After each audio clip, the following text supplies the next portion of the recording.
When you care about current affairs, it's on the OShow. Welcome to the OShow, Canada's current affairs show with strong opinions. And yes, you are not mistaken. It is the scandal panel. As usual, I'll have Keith Leslie, our veteran Queen's Park reporter, set the table for what he wants to talk about. There's a lot of Ontario news. There's a lot of news from the Bonnie Critchley versus Pierre Poilievre town hall debate out there in Battleriver-Crowfoot that I can't wait to get to. But also, of course, this morning, guys, we're waking up to the news that Trump has decided, he still thinks the 1% of fentanyl coming from Canada and the fact that we're taking a moral stance for Palestinian people and having a right to be recognized is his latest excuse for sending us a dumb letter threatening 35% tariffs across the board, except for what's already precluded from our existing trade deal with the US. And, Switzerland woke up this morning to a letter that they're getting 39% tariffs across stuff, whatever the hell that means, and they're calling it a dark day. We've got China saying they're disappointed that Trump is adding new tariff levels to countries around the world. So it doesn't seem to me like this is a Canadian problem. It is a global problem from Trump's mercurial madman nonsense to distract from his domestic issues in the Epstein scandal. But it's just his only play, and he's going to keep doing it over and over. So where would you like to start, Keith? Well, we'll continue on that theme because I think, again, I don't know how many options Mr. Carney had, but we do know for sure that Mr. Trump today did indeed single out Canada. Mm-hmm. The other countries you mentioned, there's a long list of them getting hit with tariffs, some even higher than our 35%, a few, not many. Yeah. They're being given a week, though. They get another week before they kick in. Okay. Mexico has been given another 90 days before any tariffs are going to kick in. Canada, no, August 1, boom, they're in effect. And the steel and aluminum is up to 50%. Maybe some copper products. They're still debating whether anything that's non-CUSMA compliant, non-Canada, U.S., Mexico trade agreement compliant. But holy cow, Canada is being singled out here. Their best trading partner by far. We combine so many other countries. We're still the largest trading partner, and yet they're treating us, their consumer, like crap, and it doesn't seem to make any sense. I don't think a deal was ever going to be possible, whether it was by Carney's original, was a July 21st deadline, or the Trump's August 1st. I don't think it's going to be possible because I don't think they're actually negotiating with Canada. I think they just want to slap on a tariff at a certain rate on everything that's non-CUSMA compliant, and then we'll negotiate that next year. But that doesn't seem to be what's going to be realistic. I mean, it's absolutely rolling out where it's hurting people. And there's blaming it on the fentanyl. Oh, my God. It's just like you might as well blame us for the cartels. Right. Because, we have got as much cartel action here as we do fentanyl, as far as I can see, which is precious little. I mean, I know it's an issue, has to be dealt with, but we've taken monumental steps to try and deal with that. We've beefed up the border for all sorts of issues. We've put on a way more into defense and security. None of that seems to have made a lick of difference to Mr. Trump today. He's just, boom, let's set an example of Canada. Why we didn't even get that week that everybody else got is clear that he doesn't want to deal with us. Prime Minister Carney phoned the White House yesterday. Trump said, yeah, he phoned. We didn't talk. No, they didn't return the call. They didn't take the call. So what's that tell us? That, if we were working towards the deadline, it was probably a mistake. And I think that's why at the Council of the Federation and the Prime Minister, when they all met as first ministers, they all pretty much softened us up then that there probably wasn't going to be a deal by August 1st, certainly not one that was going to be acceptable to Canada. And I think that's where we are here today. Yeah. On the other hand, before I leave this, because you mentioned it as well, and I think it was a mistake to promise Palestinian statehood would be recognized by Canada before the conditions we set are met. And the conditions being there has to be free elections next year and that Hamas cannot be involved. They're going to be a little more concerned about feeding and housing their people next year than holding a free election. Let's be honest.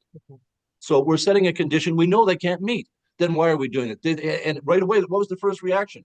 It was from Trump and the White House. This is going to make the negotiations even more difficult. Probably why the call didn't get returned yesterday. Even if Canada takes this position, and we're going to, why on July 31st or 30th would you publicly announce it with this August 1st deadline hanging over us? That to me was a big misstep by Mr. Carney on the international stage. What he's doing with Trump is pretty good. That one I thought, though, I know that's our long-term position, but to say we're going to recognize them in September, when, I know the horrors of the war that is being perpetrated in Gaza must come to an end as soon as humanly possible. I don't see how this is going to do that. So on that, and I'll get to you in a sec, Keith, or Mark, about all of this. When I talked about him setting those tariffs on other countries, clearly from the beginning, Trump's had a different agenda with Canada. He wouldn't have floated annexation with us if this wasn't, as Carney said from the beginning, an attempt to hurt our economy so that he can own us. I didn't read it the way Keith read it. I kind of thought, leading up to that announcement, we had the softening of our stance on whether there was going to be a trade deal. I think Carney and the government are just moving on. They knew there wasn't going to be a deal, and they weren't going to let, like you said, let the United States dictate our foreign policy. We're going to move on. We saw other European countries move towards the same resolution, and we're trying. I think in a lot of ways we're trying to align ourselves more with those European countries. So I think that may actually be a smart play on their part to kind of, secondly, up to Trump's. None of them stood up to Trump. Only Canada and China stood up to Trump. None of those Europeans stood up. Sorry. I know. Yeah, no, you're right. Frustrating, Keith. It's frustrating. Yes. Yeah. And on the Gaza thing, I mean, as somebody who prides himself on, supporting Israel, I and who was, horrified and still can't believe that Hamas is running things in that part of the world, and that they haven't been completely rejected by the population. I mean, when was enough? I guess is I think what a lot of people are kind of coming to that. Like all countries have kind of, okay, Israel, like we're okay, like we know what you're trying to do, but it's gotten to be too much. And I think that I think a lot of us know what this is about. It's about Netanyahu staying in power, and the sooner this war ends, the sooner his reckoning comes. And that's. But to have Trump,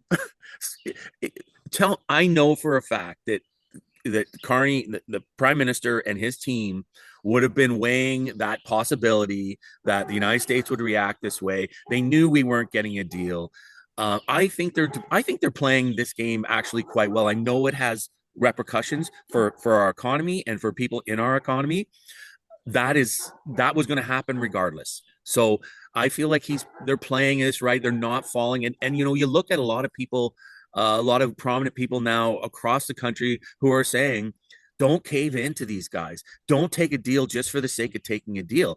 We saw this morning that the courts in the United States have ruled that these tariffs are illegal. Yeah. So I know that means nothing to an administration that has no respect for the rule of law or any rule or common conventions. But I mean, I think we have to wait this out for the good of our country. It also, in my opinion, gives Carney more backing from Canadians to start these nation building projects as soon as possible, to say to United, look, we can't trust these guys now, so we've got to start. And it's going to build that kind of common consensus across the country that and give the Carney government, the Prime Minister and the government, the opportunity to get shit going now. And with the population, with the public going, absolutely, elbows up, let's go.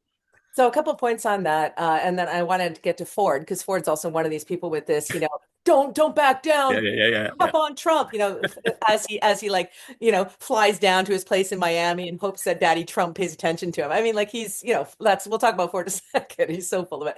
But when it comes to Canadians' response to this, of course, the Conservatives are going to make hay out of this. They're going to say Carney's not the great negotiator. Carney's, elbows down. We've seen that stuff. A lot of it is from MAGA American-owned newspapers. There's another agenda. But critique of the Prime Minister after 6 months is, of course, fair. He's out of the honeymoon stage. Could he have done better or more? As someone who's done some negotiation in my business career, and when I ran a chamber of commerce, if you're sitting across the table from someone whose word means nothing and who has all kinds of other agendas and is as crazy as Trump, how much can anyone really negotiate with that? So I'm glad that Carney's government said to us, and this is the messaging that was picked up around the world, they're disappointed in how Trump is behaving in this trade situation, but they're going to diversify the economy. So when that messaging is picked up on the BBC globally, that Canada is doing that, it's taking this moment to send a signal. Canada's open for business. Canada wants to have these multilateral trade deals. Canada wants to change how we operate. So in the end of the day, this might make Canada that G7 superpower that Carney talks about, because now we're going to have a completely different trade picture. It's going to suck, though, because, we got reliant on that fat cash coming out of the U.S. It's like having a lemonade stand and having hungry teams of, thirsty players coming off the soccer pitch right in front of you, right? We had America right there ready to drink and gobble everything that we were sending to them. And now that's not happening. It's going to be hard to find new markets, but that's what we're doing. So I think, to your point, Mark, Canadians who are not looking for reasons to bash on the government during this time of war are going to say, yeah, okay, they told us we'll focus on what we can control. Carney has clearly been making a lot of moves around the world to create new trading corridors, even the one with Mexico. So it's not like he's sitting around waiting for Trump to come to the table. Keith, did you want to win? No, I'm just going to say, do we do retaliatory tariffs? I mean, that's one thing we haven't had come from the Prime Minister yet. Or does he allow Doug Ford to be his public pit bull on this? Have Ford come out and say, we demand, the Prime Minister can't cave to this. Let's have 50% tariff back on U.S. steel and aluminum coming in. Okay, that's, I think, as I say, part of his job is to, play that front man for the Prime Minister. But Ford also makes the good point that he didn't realize, and of course, probably someone could have told him much earlier than this, Ontario and Canada no longer manufacture like rails for trains, streetcars and trains. We no longer manufacture steel I-beams. And one we all have learned since is that we don't even manufacture aluminum cans. We ship the aluminum to the States, they make cans and ship it back to us, tariff going both ways. What the heck?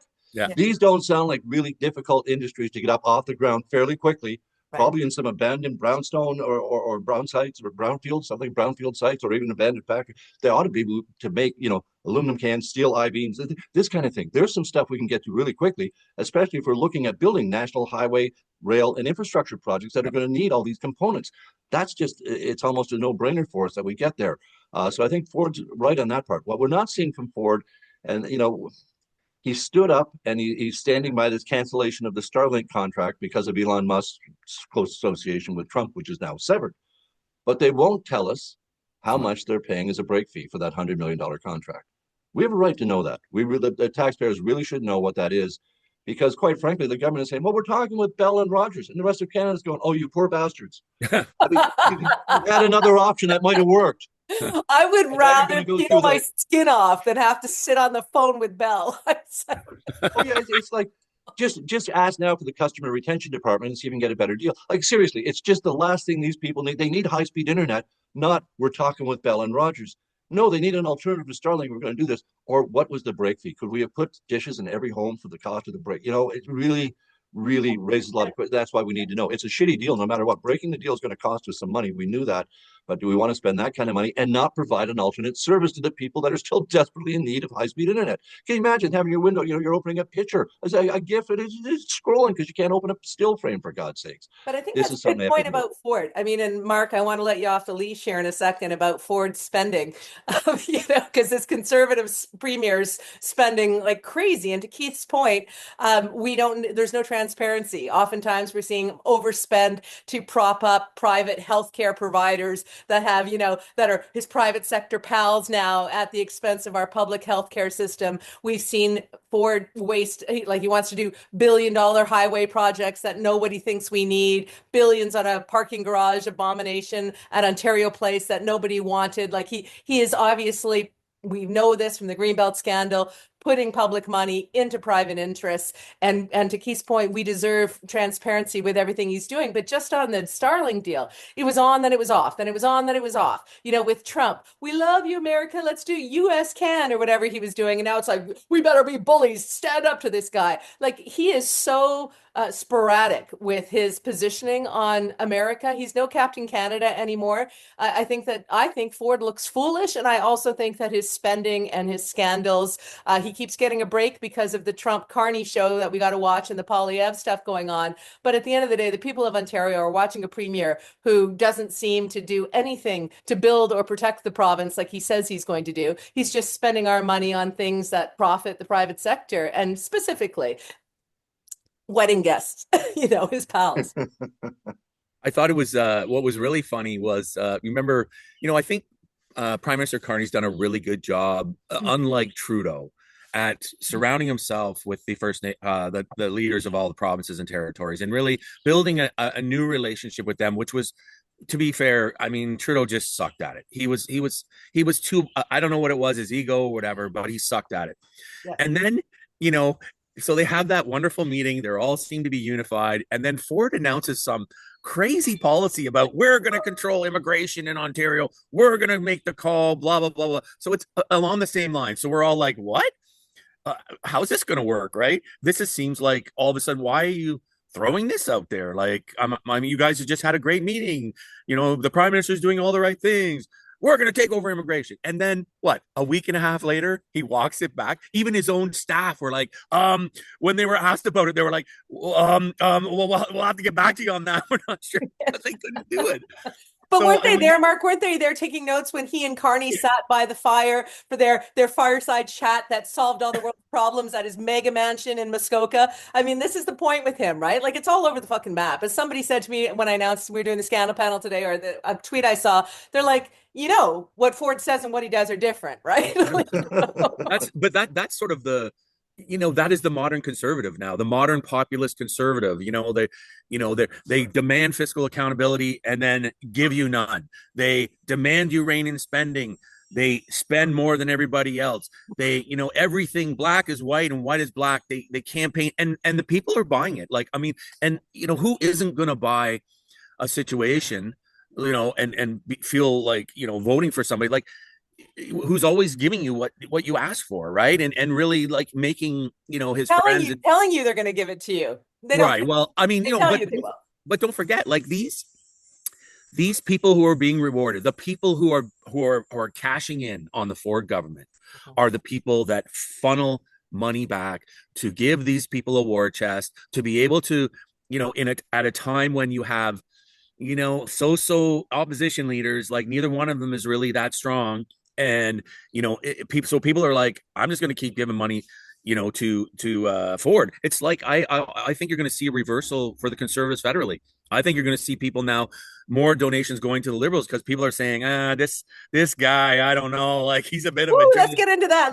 Well, before we do, and I want to get to that too, but I really do want to touch on one thing in Ontario that's typical of a government doing something in late June after the House has risen. And very quietly, first they announced they were going to give the town of Wasaga Beach $38 million so that they could develop their tourism center. Okay, well, it's the world's longest freshwater sandy beach. It's beautiful. I'm sure everyone visits it. It's a fantastic park. They're going to take, they amended two provincial acts that I have to look them up, Provincial Parks and Conservation Reserves Act and the Historical Parks Act. They had to amend both these acts so they can take 60 acres of the beachfront in Wasaga Beach out of the Wasaga Beach Provincial Forest and turn it over to the town to help it develop things. And it's a very developer-friendly council. So what are we seeing here? The privatization of one of the longest freshwater beach in the world. Half of it, 60 acres, 60 hectares, excuse me, not acres, 60 hectares are being taken out of the provincial park protection, two different acts being amended after the House rises in June. How come? Why? Why is this, you know, this is not the sort of thing that people want to see. If they can do this, and to the biggest provincial park, the most popular, not biggest, but the most populated or the most populous. Everyone is most popular, excuse me. Yeah. They can do it to any of the provincial parks. They can start taking that. What's the Greenbelt mean? What does any of this protection mean? They can just amend acts like this with no debate in the legislature and turn this 60 hectares of land over to the town council, who's going to do what with it? The environmental groups are warning, of course, that they're just going to turn it around to developers, and we're going to have, you know, I don't know, condos, housing developments, subdivisions. It's exactly the kind of thing that we don't want to see a provincial government doing, but to see them doing it again, this whole doing it under the cover of summer, you know, barbecue season, and no one actually paying any attention, amending provincial laws without taking it to the legislature. Come on. But you are, Keith, and I value that tremendously. You're paying attention. And this week was so nuts. Like, there's so much going on, guys, that the Wasaga thing had slipped even off my radar. But I have seen petitions about it out there. You know, it wasn't enough to take Ontario Place, take down that forest for this mega super spa casino thingy for his pals. But now they're going to rip up Wasaga. And so there's a lot of people who are pushing for it. Mark, you are our environmental guy here on the panel, and you look like you could be at Wasaga Park right now. So tell me your take on the whole Wasaga. Trump doing what he was going to do in Bill 5, right? Work around environmental protections. 100%. To protect our economy, he's going to rip up and exploit us. This is just the tip of the spear right now. If you ask me, I think that we're going to see a lot more of this, and it's all going to be done under the guise of, look, guys, we got to elbows up. We got to fight that Trump guy. You know, we need this, and people are going to buy it. They're going to go, you're right. Like they are. And it's like, we got to rejuvenate our economy. We've got to stimulate our economy. I think you're going to see more and more of the conditions for exploitation of public lands and sensitive lands is now just, the opportunity is there. They're gonna jump right through and get it. And this is a very, don't forget that we're also in a bit of a housing glut right now. This is another point I want to make about housing. How come 2 years ago, 3 years ago, right? Housing's too expensive. No one can afford a home. Nobody can buy a home. We're not building enough homes. Now, nobody can sell a fucking home right now. Nobody can sell a home right now. Sorry, what happened? What happened? I mean, this was a political thing that Ford, the Conservatives were railing on about housing and housing starts, and they were using this as a way to usurp and get the green belt and all this stuff, which we all know was just a fucking massive Ponzi scheme to give people land, to give them the value of their exponentially increase the value of land that was never going to be built on for 20, 30, 50, 100 years, right? But this is kind of like where we're at now. Like it's just the gloves are like, there's no care, there's no concern anymore. Oh, the environmentalists, you know what, we're fighting Trump, you must be for Trump if you're standing up against this development, right? Like that's the kind of rhetoric that we're going to get. So again, last kind of thing from just my business background on this, there's a concept called race to the bottom, right? When you're marketing against a competitor and they just keep dropping prices, 100%. You start to race to the bottom. And what Trump and this MAGA movement and this populist conservative stuff does is it puts our entire political conversation in a race to the bottom, right? Yeah. Where all the things that in the past would have been absolutely outrageous and we would be like in the streets about, we're so used to so much crap now that it's like, they're just going to do it anyway. Yeah, you're right. It's working to Mark's point, it's actually working. The poll last week from Abacus, the progressive conservatives of Doug Ford are at 50%, higher than they were in the election in February. The Liberals at 28%. Okay, the NDP's down to 13%. I mean, that's got to be pretty scary for them. It should be scary for everyone that the PCs are at 50% after all this going on. It just shows that, to Mark's point, it's working, doing the populist stuff and saying, I'm taking on Trump, I'm standing up tough to Trump, and talking tough to Trump. I mean, it does work. And election substance, go ahead, yeah. Oh, no, he did call out Campbell's Soup. I don't know if you saw this yesterday. It was a brilliant call out from Ford, because I hadn't known this. Campbell's Soup apparently closed all their factories or plants in Canada. But they have a Made in Canada sticker on their soup in Canada because the recipe apparently was Canadian. That's funny.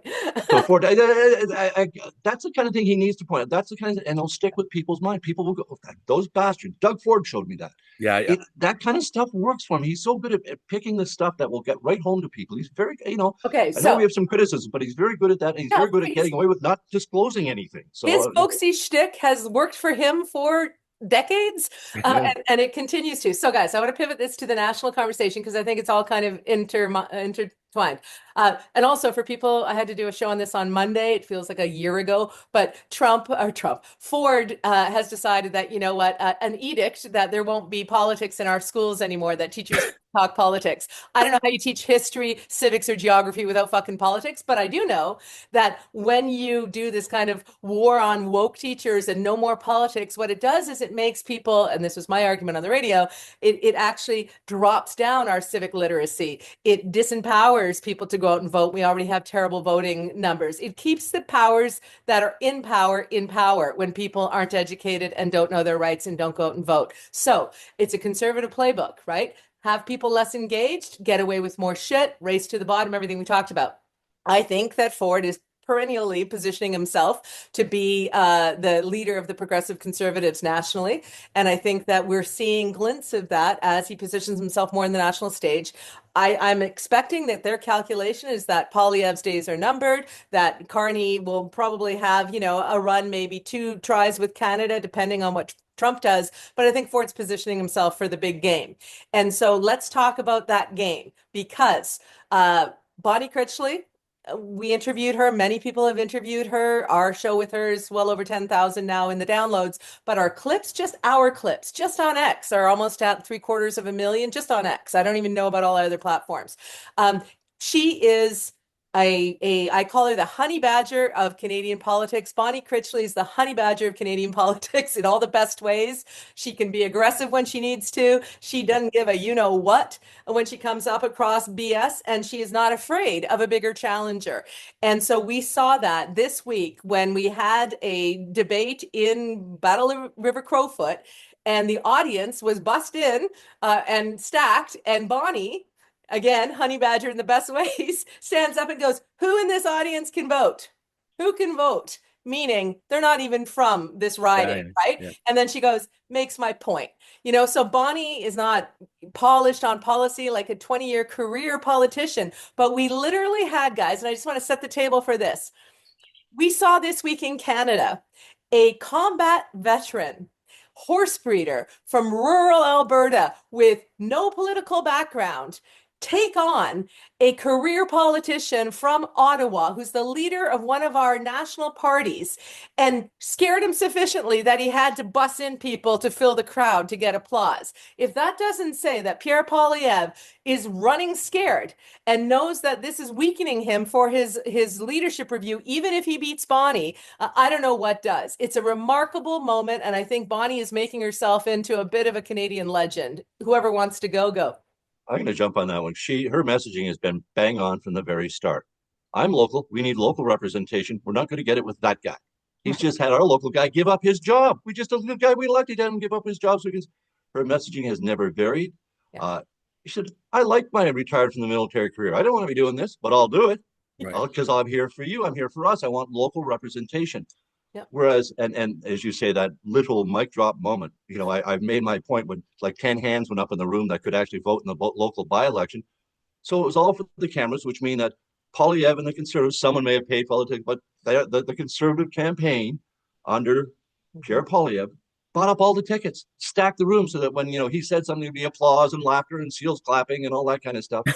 How's that working for you? The clips out of that debate or forum or whatever they want to call it were of her just standing there and being so natural about it all. As I say, the message is straight on. Policies. My policy is I'm a local representative. I'm going to represent you to the best of my ability. He's not. He doesn't care about you. He just abandoned his local people at 20 years. They threw him out. He's out here trying to get yours, and he's going to go live in Ottawa.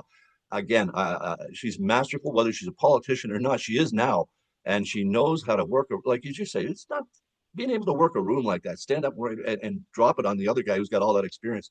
That takes some skill and just some natural talent to communicate. Yeah. That's something that she has. And Mark, just before I get to you, when I bring up the honey badger reference, for people who don't know what it kind of means in pop culture, urban dictionary type stuff, and this does involve a swear word, and because some people don't like our swearing on the OShow, but you know what, it is what it is. It's necessary, especially when describing a honey badger. A honey badger don't give a fuck. That's what they're known for. And when she came into there, when she wrote in, she's like, "I am not doing this because of Poilievre. I'm doing it because my neighbors.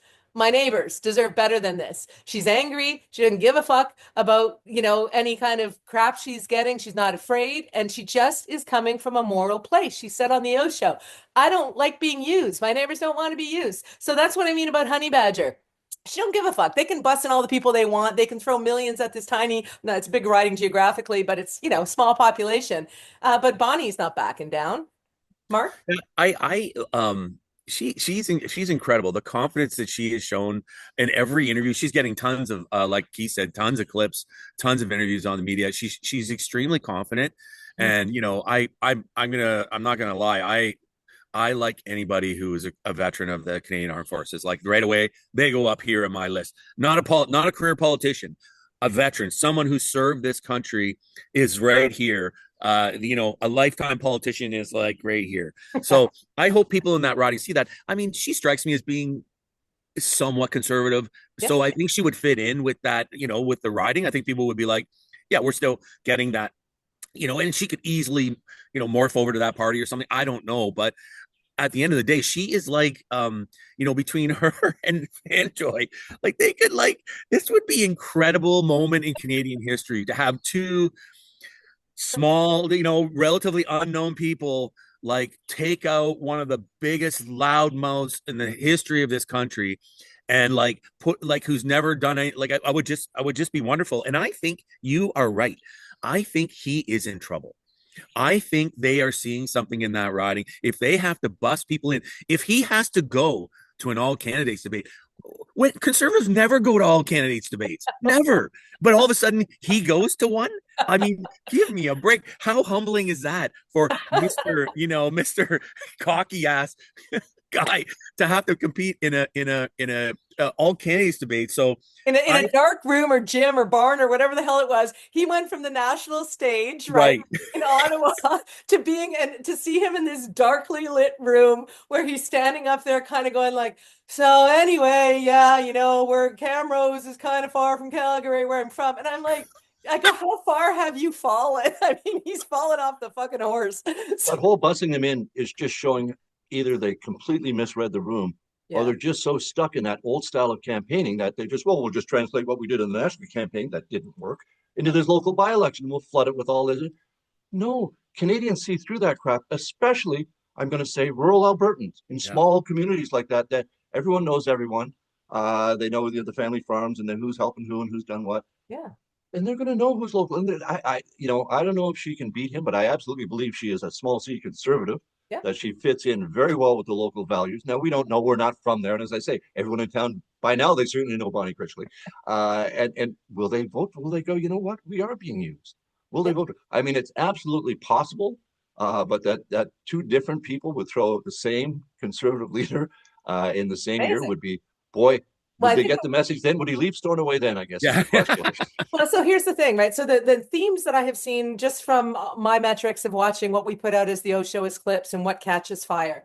The Stornoway squatting thing, that Pierre Poilievre is still the Stornoway squatter. He is still sitting in that mansion in Ottawa, entitled to it, paid by taxpayers, because he just thinks he is going to be back in Ottawa, back in Parliament as soon as August 18 by-election in Battleriver-Crowfoot happens. So why bother moving? Why not just stay? That arrogant entitlement thing pisses Canadians off. I don't know how much it pisses off the people of Battleriver-Crowfoot, who are the ones being used the most. But as Bonnie says, even $2 million for a by-election, it's before their leadership review. It's a waste of money. It's, I think, disrespectful to Canadian voters who had voted in another guy. This guy, Pierre Poilievre, lost to Fanjoy. He was beaten by an unknown political guy. Fanjoy had never been in politics, worked his ass off, beat Poilievre fair and square. Poilievre lost to Carney nationally, and now he's coming to Battleriver-Crowfoot thinking that, just give me the damn thing so I can get back to Stornoway and get back to yelling in the House of Commons. I don't think that Canadians are in love with that brand anymore. We've seen in the numbers, Poilievre is falling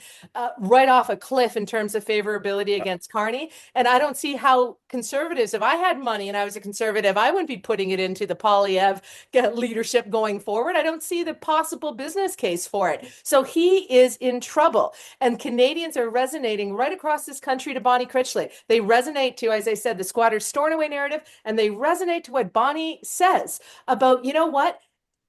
They deserve a voice. These are my neighbors. Their words, my voice. That is the basis of a representative democracy. And we are tired of seeing, like you said, this big machine of politics saying we can just outspend, swamp, flood the zone with money, bus in people. The clip that came out most from Bonnie's town hall was the one where she called him out for the busing, because it just shows, beyond any faults she may have as a candidate or lack of experience, it shows that she's playing this straight and he's playing this bullshit. And Elections Canada agreed with Bonnie and Poilievre. And so on the long form ballot, you got to write in the name. So if Bonnie's able to make sure that everybody in Battleriver-Crowfoot understands how to spell Critchley, I think that it's going to be a fascinating night, Mark. Yeah, well, again, like, to think Fanjoy, a Liberal, Critchley, a Conservative, they are Canada. Yeah. They are two representatives of the Canadian people from different political spectrums who are saying, we've had it with this guy. It's time to move on. Why would she? Honestly, she's making a statement about Pierre Poilievre. Take it, everyone. Mark couldn't get Poilievre out. she's making a statement. Like, it would be easy for her to just not get involved, but like, I think Fanjoy made a statement. He deliberately ran because of Pierre. Yeah. She's deliberately running because of Pierre. Right? So they are speaking for Canadians, and he needs, I don't know why, like, he's hanging on, and that party, like I get emails from them every day. Pierre needs your help, desperate. This is the most consequential by-election in Canadian history. Are you fucking kidding me? Give me a break. The ego on these people to think that this guy is a consequential figure. He is not. They need, again, and you referred to Ford earlier about maybe a progressive conservative, but like the federal party is not a progressive party anymore, right? So maybe Ford can turn them into the populist conservative party or something. But I just think this is no matter how he does, he looks weak. He looks beat down. No amount of pontificating and performing in the House is going to make his numbers come up. People have moved past him, and he's not going to survive the Carney era. So why not just pull the plug now? If you're a conservative, you're an investor, a donor. I think you should be saying to the party, guys, it's time to get this guy. We need to remodel. And we need somebody who can actually go up against Carney, who has the same credentials as Carney, not this barking dog who has no substance, all sizzle, no steak. So let me just throw this at you, because you mentioned, I have in my mind this car analogy with Poilievre, because remember that stupid car commercial that they spent a ton on to promote the Corvette? Yeah. Look how cool and sexy we are driving this American car around a track, right? That was supposed to make the MAGA people, I guess, his base go, ooh, isn't whatever the hell that was. We called it at the time as being stupid. In this campaign, we have seen him sit on a red Rolls Royce going through town on this Alberta town on Canada Day. And then we saw him in Carbon, Alberta, doing a car show. Like, it reminds me of Trump with Elon Musk, Tesla on the front lawn. Like, he's trying these things to try to look, I don't know, cool. But all it does is at least to the rest of us, and we're not the voters in Battleriver-Crowfoot, it looks schlocky. It looks like it's like, you know what, dude, you've lost the moment. You've lost the authority. All you can do now is drive up MAGA rage at the libs, drive up, pull up these Trump images and the stupid stuff that they're doing online. And I think that Canadians are more serious than Poilievre. I think that Canadians, even if they're conservatives, even if they're separatists in Alberta, even if they're MAGA, I still think they look at Poilievre and say, this guy is the best we can do. Like, really? There's a young man been going on. I've just seen him in the last week and a half or so, posting online his little videos. He's impersonating Poilievre. Yes. Oh yeah. And he's got the blue checks, lumberjack shirt, the hat, and the sunglasses. And he's pretty good. He's great. But there comes a point in Canada when you're at the level where they're doing parodies of you. You're being mocked. Yeah. That's good in some situations. It's not so good in others. And in this particular situation, it's not helping Poilievre. It's the drag down. I think he's already lost the election. He's lost that massive lead he had. His party was already like shaking their head as to how the hell that happened. And yet they're still going to let the guy sit and thrown away and claim he's still the official opposition leader because he's going to win back another seat. I think this is a giant gamble, especially for Conservative Party of Canada MPs. The current members, why aren't they putting together their leadership races? Or if they are, they're being kind of quiet about it so far. So let's play that out, because I think the reason for that is that we've got two big dogs in the hunt, right? We've got Ford, we just talked about, and we've got isn't it the Premier of Nova Scotia, your province there?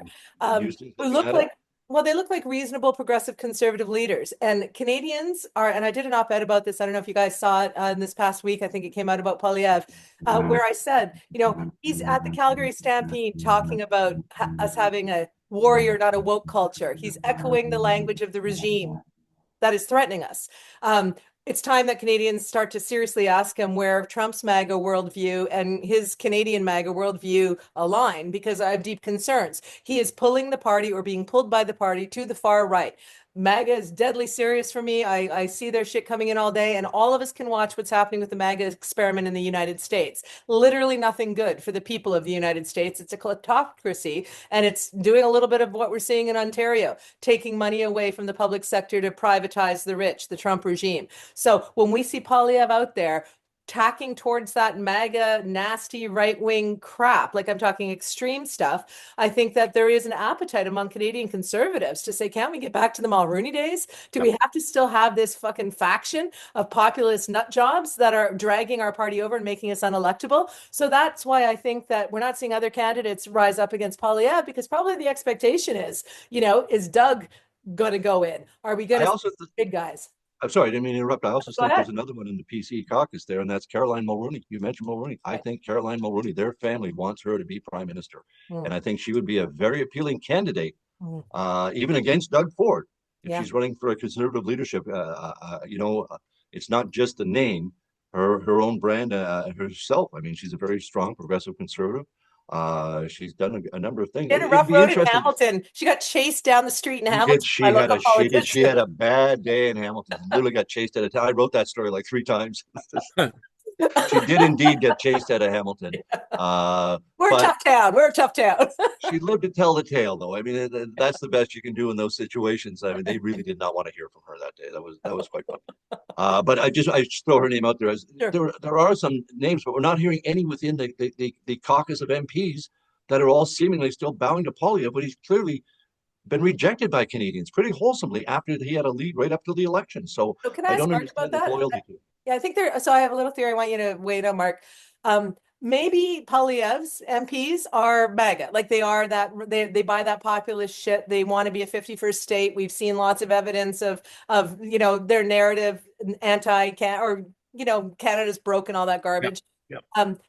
But are they the future of the Conservative Party? Are they the money in the party? Or are there a lot of conservatives who are saying, you know what, we need to bring in a leader that can pull in, the Chamber of Commerce Republican leadership again, the bigger tent, conservatives in this country. I think their only way to electability, their only challenge to Carney and the Liberals is going to be if they move more towards the middle, which is why, back to what we were saying about Bonnie's appealing. Because when I talk to her about human rights and climate change and everything, she's not hard right. She's said to me, she goes, Canadians are all pretty much in the middle. We're left leaning, right leaning, but we're not the extremes. Right. Yeah, no, for sure. I think that the money in that party, or the money that fuels that party, isn't the $10 donations coming from the angry MAGA folk, right? It's corporations, it's big money, it's big big players in the economy, and I'm sure that they're all sitting back. And I think people are trying to at least be respectful to the guy. He's been public service his whole life. And that's not a bad thing. That's not a criticism. He's served his country. He's served constituents. He lost. He got beat down, and he got beat up. And they can claim all this. Well, we got more votes, or we got more seats. That was completely due to the NDP collapse, which I think that's a whole nother issue, which I think is going to linger for a while. But, I think out of respect, you're like, let the guy at least get through the by-election before we start throwing the knives in his front. They're coming. And a lot of what happens in Crowfoot, Battleriver-Crowfoot, it's a mouthful. Crowfoot, sorry, hinges on how hard and how fast it comes. If he cleans up, gets 85% of the vote, there'll be some people going, well, even though it's a highly conservative riding, but if he loses, you're going to think the voter turnout is probably going to be low, right? It's one of those elections, so it's going to be get out the vote. So they're going to have to bus in all those people to come and try and pull people out of their doors to get them to vote for Pierre to save his ass. But I think by the end of this year, I think the end will start to come. I think that the big money players in the Conservative Party will say, okay, we gave you your little chance to get reelected in by-election and blah, blah, blah, but we need to move on. This is a new world. We're not the MAGA party. We are a party that wants to get things done. We want to see investments in things that we think help the economy grow, but we're not this mean, nasty, put everybody down. I mean, I hate to say this because it sounds so condescending, but we need to stop letting stupid people run things.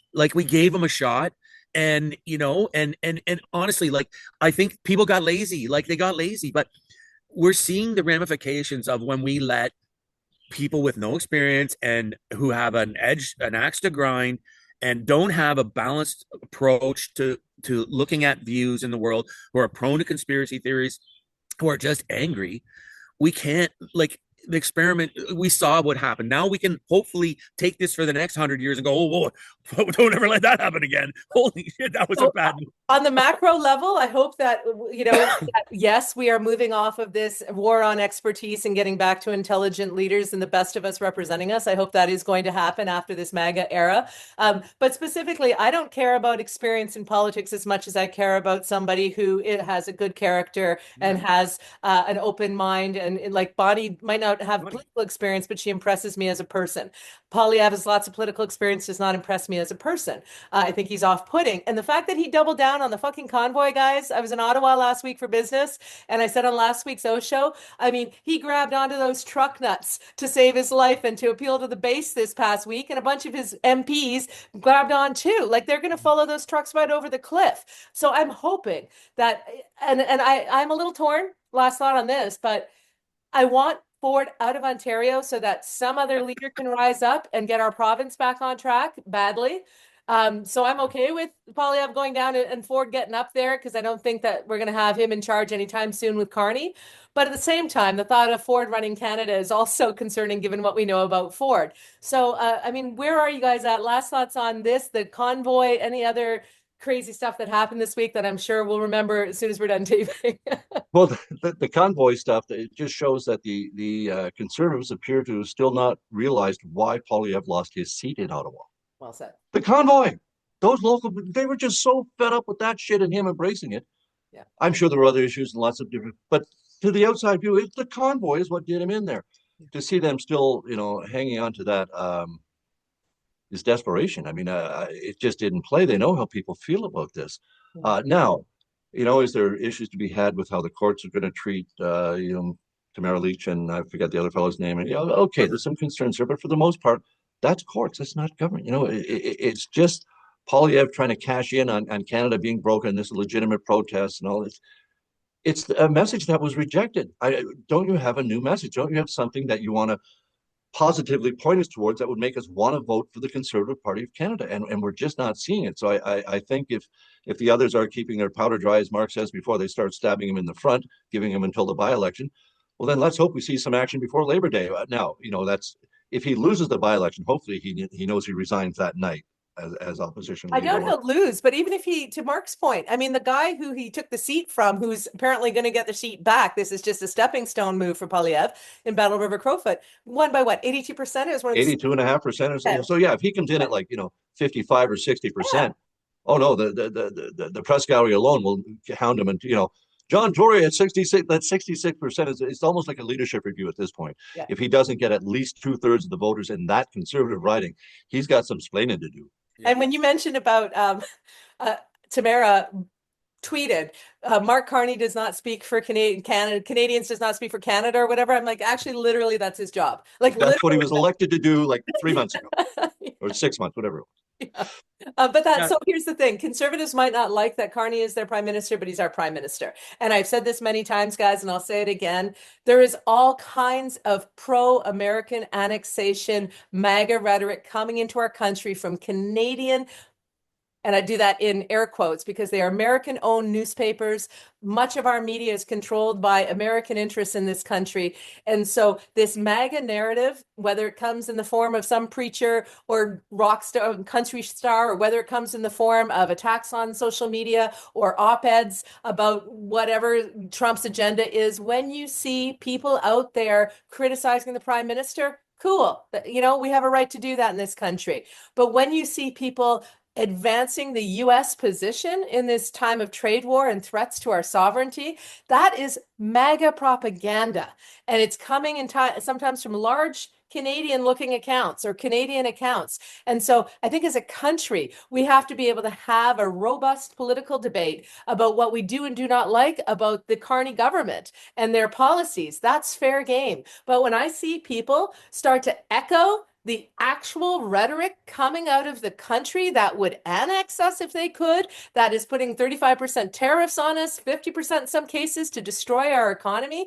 I mean, Canada, wake up, wake up.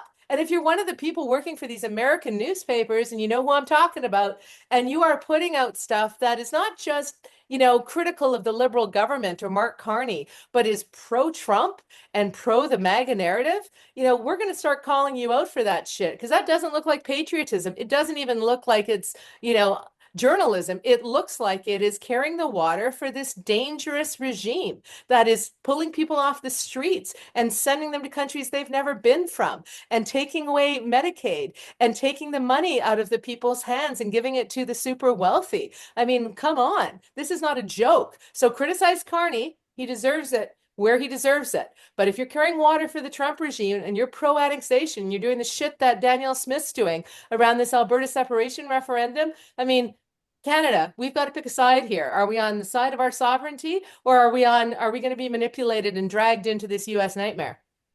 Yeah, I would say a lot of them are, clinging to the society. Canadians have moved on and made an educated vote in a very difficult situation where the Conservatives had everything going for them.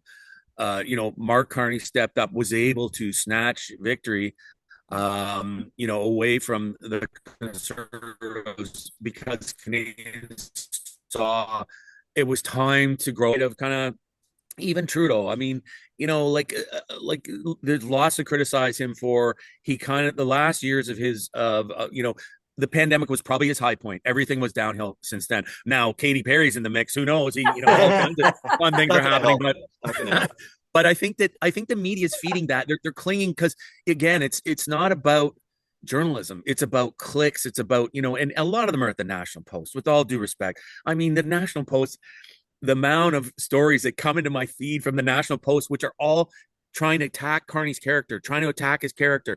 Well, how could he do Toronto that? Star, let's not forget Toronto Star. And the Toronto Star, but I read the Globe. Oh, sorry, not the Sun, sorry. The Sun, yeah.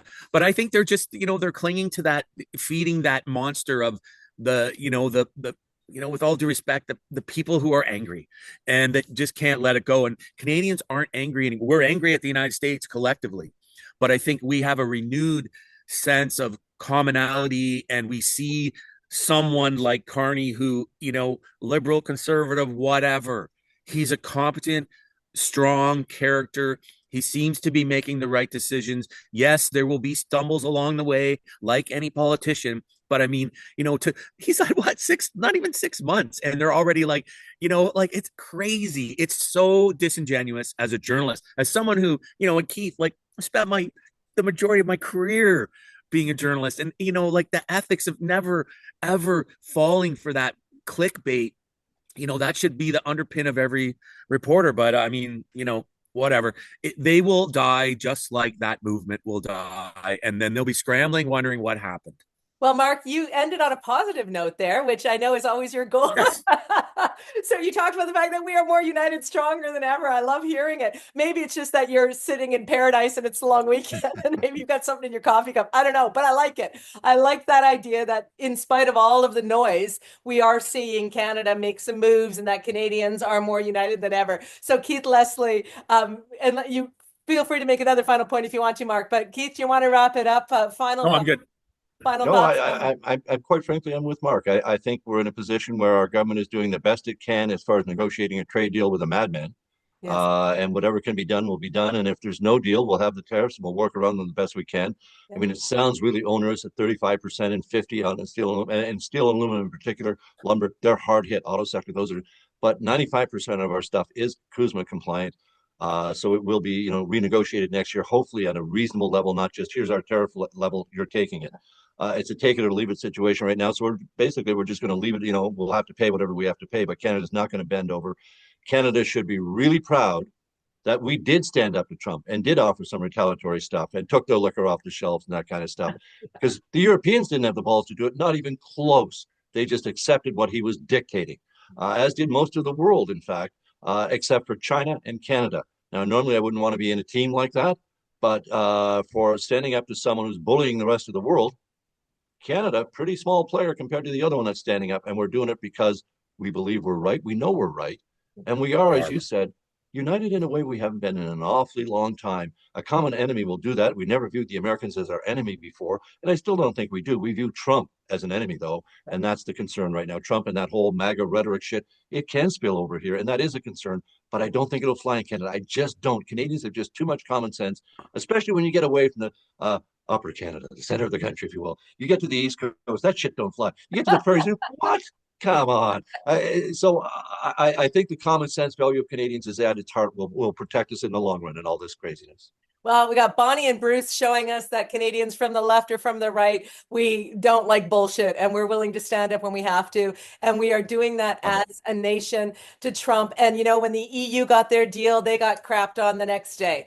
When countries capitulate, they get crapped on the next day. Canada didn't capitulate. We are not going to capitulate. We are going to continue to be the tip of the spear in this fight against the Trump regime because he's pointing it at us mostly. And we're the ones who are on this front line. But guys, thank you as always for bringing the heat in the summer, bringing the best commentary. You're a fan favorite. And I want to just let people, and I tweeted this week that somebody has already put their hat in the ring to run against Mayor Andrea Horwath in Hamilton because she's been MIA in a terrible mayor. Yeah, thumbs up. It is opening up the floodgates because I'm getting texts about other people stepping in. So I haven't forgotten you, Hamilton. There's going to be a raucous mayor's race and politics in our town. We will cover it at some point coming up on the show. I may or may not have spoken to that person who dipped their toe in the water about coming on the pod soon.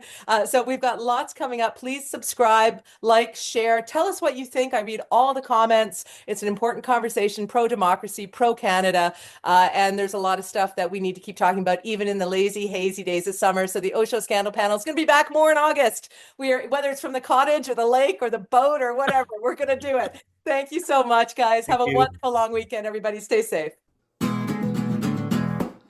When you care about current affairs, it's on the OShow. And when you want to get clear what's going on here, it's on the OShow. If you like to stay in the know, tune yourself into the OShow. It's the OShow. Laura Babcock's the OShow. And with a lot of great gas, she puts it to the test on the OShow. Yeah, there's no doubt they'll be calling them out on the OShow. You gotta stand for something or fall for it all. Canada, you hear the call of the OShow. It's a podcast, the OShow. Laura Babcock's the OShow. Stay informed with the OShow, OShow.